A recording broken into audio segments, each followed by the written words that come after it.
sa ating Lingap News. Pagkamat natapos na po ang El Nino phenomenon, ramdam pa rin ang naging epekto nito sa maraming lugar sa bansa.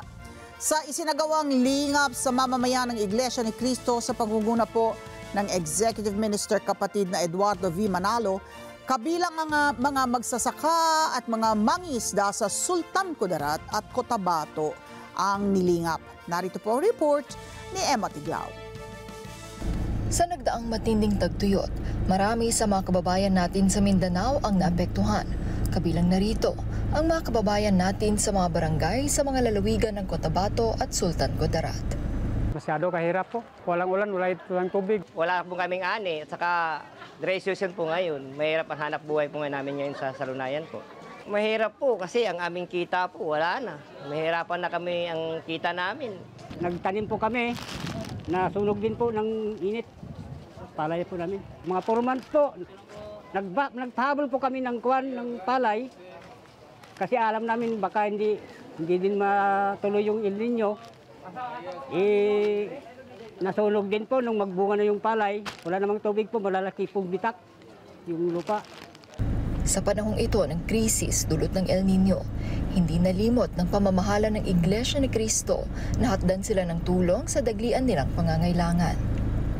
Sa pagmamalasakit ng kapatid ni Eduardo V. Manalo, Executive Minister ng Iglesia ni Cristo sa ating mga kababayan, 3 magkakasunod na lingap sa mamamayan ang idinao sa bahaging ito ng Mindanao.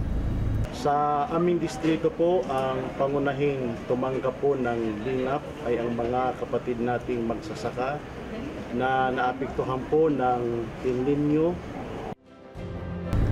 Unang isinagawa ang paglingap sa mga kababayan natin sa Barangay Basak, Lebak, Sultan Kudarat.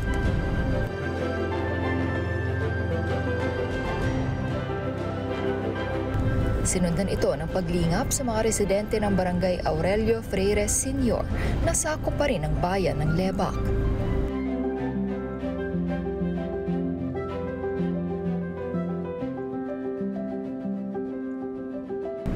Pinakahuli sa serye ng paglingap na ito ay isinagawa naman sa Barangay Baguer sa bayan ng Libungan, North Cotabato.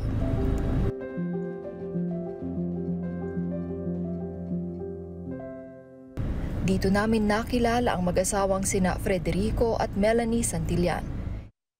Ilan lamang sila sa mga magsasakang labis na naapektuhan ng El Nino. Ikwinento nila sa amin ang kanilang naranasan sa kasagsagan ng tagtuyot. Isimbre nagsugod na. Kasi nakatanong kami niro, ang sudang siguro, langit, tatay. Ang pwede makuha. Ang nakanuman namon, o mais, habang kainit, napatay, wala akong siya makuha. Hindi naman kamot, kung anong mahimo. Sa kanilang pagharap sa malaking hamong ito sa kanilang buhay, nagpumilit silang humanap ng paraan upang patuloy silang may magamit sa kanilang pangangailangan. Kung anong bigya, mga tangkong, isa mga ngurinti, ako isda biligya man, rawon pangkaan. Labis ang kanilang pagpapasalamat sa pamamahala ng Iglesia sa ipinagkaloob sa kanilang care packages. Aramat na kaibulig sa amon, ako ngayon pasalamat hindi. Kapatid na Eduardo B. Manalo, maraming salamat po. Ganito rin ang naging damdamin ng iba nating kababayan na tumanggap ng tulong mula sa Iglesia ni Cristo.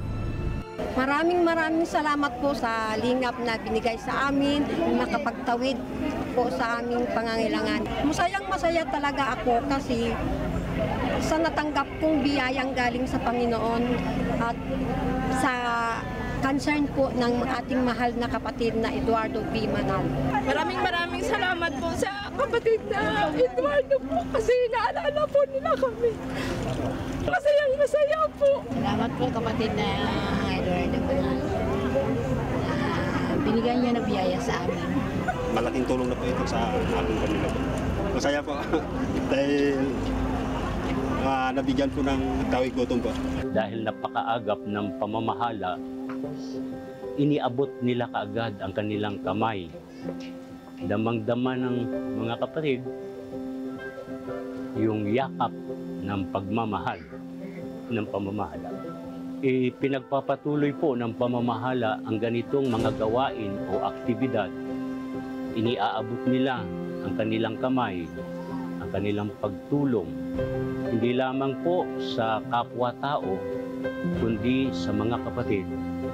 Dahil ang pagmamahal sa kapwa-tao at kapwa-kapatid ay tunay na pagmamahal sa ating Panginoon Diyos.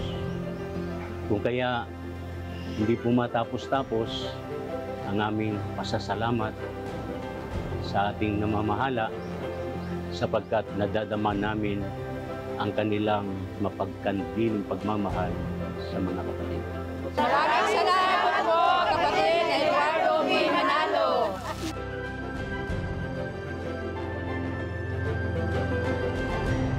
Ako po si Emma Tiglao para sa Mata ng Agila.